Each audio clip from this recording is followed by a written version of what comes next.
Trade Union Confederation is condemning the decision by the United Nations to hold next year's climate change conference in Qatar, a Gulf nation known for its restrictive labor laws. 87% of the workforce in Qatar are migrant workers. None of them are allowed to form or join labor unions. Democracy Now! Spoke on Monday with Sharan Burrow, head of the International Trade Union Confederation. Though, to see that the decision for the next year's meeting will be in Qatar. This is a country where it's a model of 21st century labour enslavement. We have a situation where there are no human or labour rights for migrant workers, 93% of the workforce in Qatar.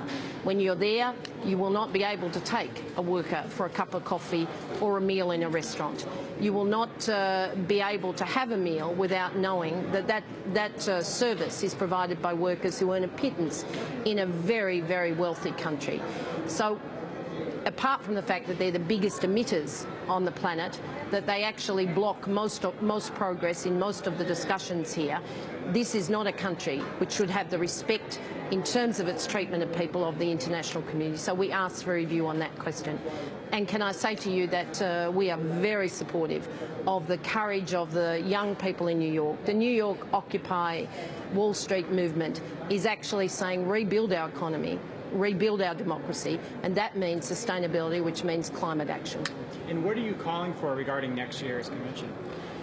We're asking for a review. Clearly, the world should think twice about going to Qatar. It shouldn't have just been a process decision. If there is no review, then we will organise clearly to expose the absolute abuse of human and labour rights by the Qatari authorities.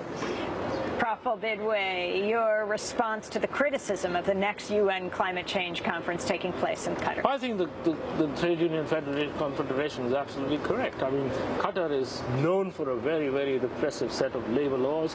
It uses virtually slave labor in terrible conditions. Many people from India and from Pakistan who have absolutely no rights, and their wages as a proportion of total income have actually dropped. Qatar is also a huge producer of greenhouse gases, among the highest emissions per capita in the world. So it's a bad message that I think the UNFCCC is sending out by holding the next conference there. It should be in another country.